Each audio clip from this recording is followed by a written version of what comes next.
साहिल, आपके पास आना चाहता हूं। इस वक्त हालात क्या है? क्या शिव सैनिक वहां पर कम है? क्या कम हुए हैं कि वापस जाना शुरू किया है, या अभी भी डटे हुए हैं? शिव सैनिक तो यहाँ पर डटे हुए हैं। देखिए, ये कोई हनुमान चालीसा का विवाद नहीं है, ये विवाद है, राजनीतिक विवाद है। ये बात तो साफ है, और इसीलिए राजनीति अगर एक तरफ से होगी तो उसका जवाब भी उसी तरीके से मिलेगा। नवनीत राणा को पता था कि अगर वो इस तरीके की बात रखेंगी, या उनके पति जो निर्दलीय विधायक है उनको पता था कि अगर वो इस तरीके से बात रखेगी कि मातोश्री के बाहर जाकर हनुमान चालीसा का पठन होगा, तो उसका रिएक्शन भी उसी तरीके से आएगा। ये एक्सपेक्टेड रिएक्शन था उनके लिए, और वही एक्सपेक्टेड रिएक्शन शिवसेना की तरफ से भी दिखाई दिया है। ये चौतरफा हमला है उद्धव ठाकरे के खिलाफ।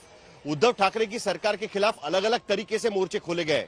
कंगना राणावत से लेकर राणा तक ये अलग अलग मोर्चे यहां पर नजर आ रहे हैं। और शिवसेना की एक अपनी इमेज है। शिवसेना को लगता है कि नवनीत राणा या रवि राणा जैसे निर्दलीय विधायक और एमपी अगर उन्हें चैलेंज करते हैं तो ब्रांड ठाकरे, ब्रांड शिवसेना पर उसका असर पड़ेगा। उनकी सरकार यहां पर है, लेकिन जवाब भी देना है। 149 का नोटिस नवनीत राणा को दिया गया है कि अगर वो इस तरीके से करती है तो उन पर कानूनी कार्रवाई हो सकती है। और उसी वक्त शिवसेना भी उन्हें ओपन थ्रेट दे रही है। आपने इससे पहले भी देखा होगा कि एक एम्बुलेंस लाकर यहां पर खड़ा कर दिया है। शिवसैनिक यहां पर डटे हुए हैं। इतने जल्दी वो यहां से हिलेंगे या हटेंगे ऐसा लगता तो नहीं है, लेकिन फिलहाल शिवसेना के जो यहां पर प्रदर्शन चल रहा है उसके सामने पुलिस यहां पर खड़ी है। कल प्रधानमंत्री मुंबई आने वाले हैं, और प्रधानमंत्री की मूवमेंट है, कानून सुव्यवस्था की स्थिति पैदा हो सकती है, और इसीलिए बार बार नवनीत राणा को यह रिक्वेस्ट किया जा रहा है कि वो अपना आंदोलन वापस ले, कानून सुव्यवस्था की स्थिति पैदा ना हो। दूसरी तरफ अगर आप देखें तो नवनीत राणा ने प्रेस कॉन्फ्रेंस करके ये कहा कि वो किसी भी हालत में अपना आंदोलन वापस नहीं लेगी। दूसरी तरफ ये देखिए, ये वॉल की मैं बात कर रहा था, पुलिस की वॉल यहां पर खड़ी है आंदोलक और इनके बीच में। दूसरी तरफ नवनीत राणा कह रही है कि किसी भी हालत में वो आंदोलन अपना वापस नहीं लेगी। क्या वो नवनीत राणा मातोश्री तक पहुंच पाएगी? उन्हें भी पता है कि नहीं हो पाएगा। शिवसेना उनका हर जगह पे विरोध करेगी। शिवसेना की अपनी एक यहाँ पर पहचान है, शिवसेना की एक अपनी स्टाइल है। आप बता रहे हैं पॉलिटिकल पहलू भी है, ब्रांड शिवसेना को चोट पहुंचाने की कोशिश की जा रही है। लेकिन साहिल, आप ये बताएं कि क्या पुलिस वहां से प्रोटेस्ट कर रहे शिव सैनिकों को हटाने का प्रयास भी कर रही है? क्योंकि विरोध करने का अपना अधिकार है, एक संवैधानिक अधिकार है। वहां पर जाने से पहले रोका जा सकता है, पुलिस उनको हिरासत में ले सकती है, लेकिन घर से ना निकलने देना, शिव सैनिक जो डटे हुए उनको ना हटाना, क्या यह उचित? क्या वहां पर हटाने की कोशिश हो रही है? संवैधानिक देखिए राजीव, संवैधानिक अधिकार पर ही तो सवाल सबसे बड़ा पैदा हो रहा है। क्या जानबूझकर कानून सुव्यवस्था की स्थिति पैदा की जा रही है? हनुमान चालीसा का पठन मातोश्री के बाहर करने का ऐलान करना, ये एक तरीके का आंदोलन है। क्या आंदोलन की इजाजत है? और दूसरी तरफ शिवसेना का रिएक्शन, वो भी एक्सपेक्टेड था। तो अगर कार्रवाई करनी है तो दोनों पर करनी पड़ेगी। सुबह जब यहां पर पुलिस यहां पर आकर पहुंची तो शिवसेना के कार्यकर्ताओं ने उनकी बिल्डिंग के अंदर घुसने की कोशिश की तो उनको रोक लिया गया। लेकिन जहां पर जो भीड़ खड़ी है उनको किसी भी तरीके से हटाने की कोशिश नहीं हो रही है। 1 बजे के करीब महाराष्ट्र के गृह मंत्री शायद मीडिया से बात करेंगे। उनकी भी शायद नवनीत राणा से कुछ बात हुई होगी। 12 बजे के करीब मुंबई में भारतीय जनता पार्टी की प्रेस कॉन्फ्रेंस है। बीजेपी के सारे विधायक और सांसद मिलकर एक प्रेस कॉन्फ्रेंस करने वाले हैं। हालांकि उनका मुद्दा अलग है, लेकिन कुल मिलाकर नवनीत राणा की अपनी राजनीति है। नवनीत राणा जहां से जीत कर आती है वो उन्होंने शिवसेना के उस वक्त के बड़े नेता आनंदराव अडसूल को हराकर वहां से जीती है। आज शिवसेना कांग्रेस एनसीपी के साथ चली गई है। नवनीत राणा कांग्रेस एनसीपी के समर्थन पर वहां से जीती थी। आज अगर शिवसेना कांग्रेस एनसीपी के साथ है तो वहां पर नवनीत राणा की राजनीति शिवसेना के खिलाफ में होगी। तो जाहिर सी बात है कि इसीलिए आज की तारीख में वो शिवसेना के लिए चैलेंज पैदा कर रही है। प्रश्न है उद्धव ठाकरे जी को कि हनुमान चालीसा पढ़ने का इतना विरोध क्यों है? और एक आमदार, एक खासदार जो ये बोलता है, एमपी और एमएलए जो बोलते हैं कि आपके घर के बाहर आके पढ़ेंगे, ये नहीं कहा आपके घर के अंदर आके पढ़ेंगे। पहला तो प्रश्न ये होता है उनके सामने। और आप जिस तरीके से उद्धव ठाकरे कल लोगों के बीच में आकर उनके शिव सैनिकों को आश्वासन दे रहे हैं, तुम्हारा कुछ बिगड़ेगा नहीं, मैं तुम्हारे साथ में हूं, इस तरीके से आश्वासन देके और उनको आदेश करते हैं सुबह 7 बजे सब शिव सैनिक तैयार हो, उनको आप उनको ठीक करना है, इस तरीके की भाषा हमला करना है। हनुमान चालीसा का हमें कोई विरोध नहीं है, पर वो जो ढोंगी हनुमान भक्त हैं उनका विरोध है, जो भारतीय झूठी पार्टी के एजेंट बनकर मुंबई की कानून व्यवस्था को खराब करने का कोशिश कर रहे हैं, हमें उनसे प्रॉब्लम है। और मैं यही कह रही हूँ, उन्होंने ओपन चैलेंज दिया ना, हमने चैलेंज को स्वीकारा है, आप आइए ना। यहाँ स्वागत कैसे करने का प्लान? मैंने आपको बताया वड़ा पाव से, वड़ा पाव खाएंगे ना। तो प्रियंका चतुर्वेदी ने कहा कि उन्होंने चैलेंज दिया, हमने चैलेंज को स्वीकार किया, हम तो उनके स्वागत के लिए बैठे हुए हैं। विद्या का रुख कर लेते हैं, जो कि मातोश्री के बाहर इस वक्त मौजूद हैं। विद्या, मातोश्री के बाहर सुरक्षा इंतजाम किस तरह के, क्या वहां पर भी शिव सैनिक मौजूद हैं?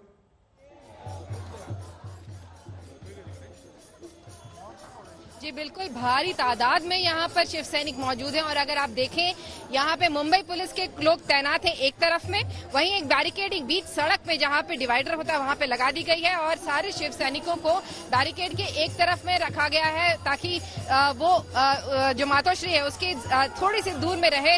लेकिन यहाँ पर उनको ये जो पूरी सड़क है, आप समझ लीजिए, इस पे गाड़ियां चलती हैं हर रोज। यहाँ पे ये दरअसल जो लोग हैं अंदर से आते हैं, वो ये मेन रोड की तरफ जाने का ये एक बहुत बड़ा रास्ता है, लेकिन इसको पूरी तरीके से यहाँ पर बंद कर दिया गया है। गाड़ियों को यहाँ की आवाजाही बंद कर दी गई है, और यहीं पर शिव सैनिकों को यहाँ पर इसके अंदर रखा गया है ताकि जो विरोध प्रदर्शन, जो इंतजार इन लोगों को करना है राणा दंपति का, वो यहाँ पर करें। यहाँ पर आप देख लीजिए, एक तरफ क्योंकि राणा दंपति आया नहीं है, तो यहाँ पर भजन कीर्तन यहाँ पर शिव सैनिकों ने खुद ने शुरू कर दिया है। वो कोशिश इनकी यही है कि अगर इनकी जब जो पूरी पूजा पाठ है जो कर रहे हैं, बोल रहे हैं, वो जैसे ही खत्म होगा, उसके बाद ये महाप्रसाद जो है वो खुद ही जाकर राणा दंपति को भी देके आएंगे। कई सारे लोग हमारे साथ इस वक्त आइए उनसे बात। आप कहाँ से आए? मैं अमरावती से आया हूँ। यहाँ पे क्या कर रहे हैं? अमरावती से रवि राणा का समाचार लेने के लिए आया। वो गांडू यहाँ से भाग के गाली मत दीजिए। वो फोकलट है आदमी, भाग के आया हो, उसके पीछे पूरे शिवसैनिक लग गए थे,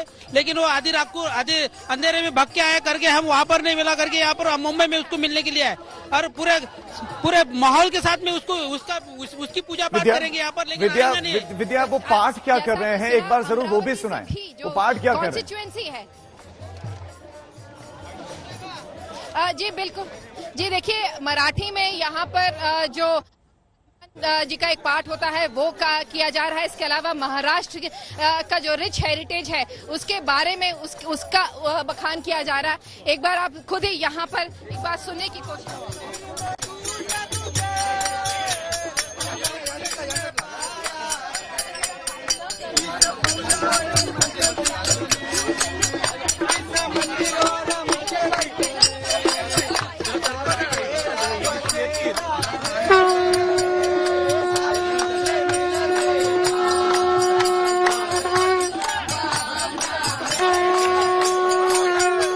आप देख लीजिए, इस भजन कीर्तन में यहाँ भी प्रियंका चतुर्वेदी भी जुड़ गई हैं। वो खुद यहाँ आ गई हैं और जो भजन कीर्तन हो रहा है उसका हिस्सा बनने की यहाँ पे बात कर रही हैं वो। इसके साथ ही हमने देखा यहाँ पे कई सारे जो शिवसेना के बड़े नेता हैं, एमपीज हैं, वो भी यहाँ पर आए हुए हैं। तो आप कह लीजिए कि शिवसेना के आला नेता अपने सभी कार्यकर्ताओं के साथ यहाँ पर भजन कीर्तन करने में लगे हैं। इनका इंतजार सिर्फ इस बात का है कि अगर राणा दंपति यहाँ आता है तो उनको वो प्रसाद जिसकी बात वो बार बार, जिसे आप समझ लीजिए डुअल मीनिंग में भी कहा जा रहा है बार बार, वो प्रसाद वो जरूर यहाँ पर देंगे। फिलहाल इनका यही कहना है कि हम एक बार फिर से जरूर सुनाएं कि वो क्या वहां पर गुनगुना रहे हैं, क्या भजन कीर्तन चल रहा है, क्या क्या गाया जा रहा है।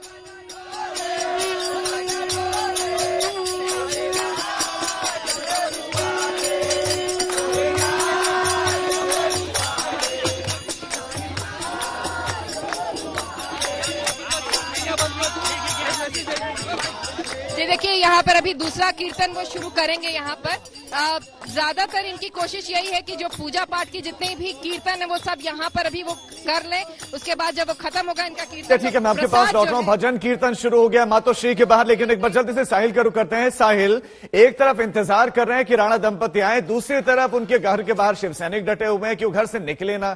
तो ये कैसे संभव, एक तरफ इंतजार करें, दूसरी तरफ ये कोशिश कि वो घर से ना निकले?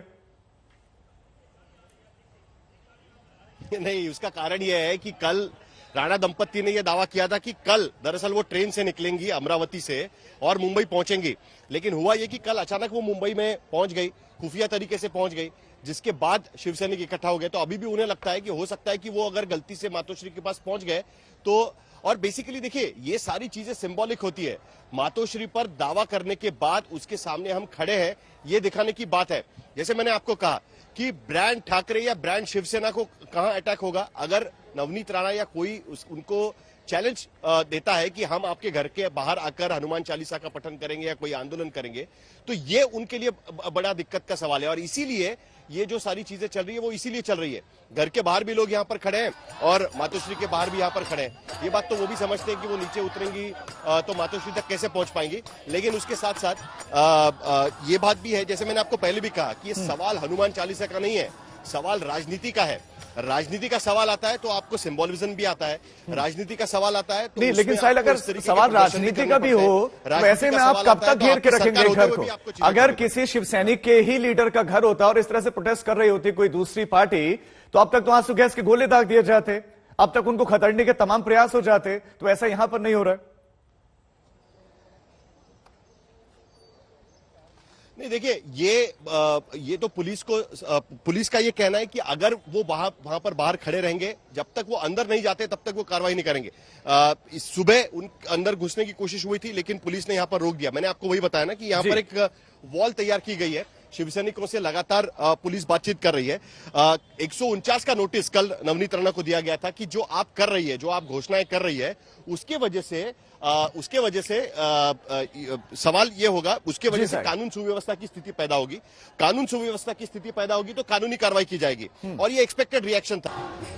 जी देखिए, जो सवाल आप अभी पूछ रहे थे कि आखिर वजह क्या है कि मुंबई पुलिस शिव सैनिकों को हटा नहीं रही है, उनका सिर्फ यही मानना है, जो कि सवाल, क्योंकि मैंने यही सवाल प्रियंका चतुर्वेदी से लेकर सुभाष अनिल देसाई और कई तमाम जो इनके बड़े आले नेता हैं उनसे भी यही पूछा था कि आखिर क्या वजह है कि इतनी बड़ी स्पेस, जो एक सड़क है जो रोज आए दिन गाड़ियां चलती है, उसको बंद करके यहाँ पे दिया गया है। तो इनका यही कहना है कि ये इसको देखिए, गाड़ियों के आवाजाही से कोई ज्यादा फर्क नहीं पड़ रहा है, गाड़ियां दूसरी तरफ से आ जा रही हैं, लेकिन दूसरी जगह सिर्फ यही है कि यहाँ पर, ठीक है, वहां पर भजन कीर्तन चल रहा है। विद्या, जो काम राणा दंपति को करना था वो तो अभी शिवसैनिक करते हुए नजर आ रहे हैं। एक बार आप सुनाएं जरूर कि वहां पर शिवसेना के कार्यकर्ता किस तरह से भजन कीर्तन कर रहे हैं। जी बिल्कुल, अगर आप इस भजन कीर्तन का सुनेंगे तो यहाँ से महाराष्ट्र का जो बखान हो रहा है, महाराष्ट्र माझा, जो एक बहुत कह लीजिए बहुत एक फेमस गाना है यहाँ पर, उसको यहाँ पर गाया जा रहा है। इसके साथ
तो यहाँ आपसे सुना कि किस तरह से ये आरती यहाँ पर लगातार की जा रही है। यहाँ पर प्रियंका चतुर्वेदी आई थी, वो निकल गई, लेकिन दूसरे और जो नेता हैं वो यहाँ पर अभी भी इंतजार कर रहे हैं। कीर्तन एक के बाद एक यहाँ पर चल रहा है। कोशिश इनकी यही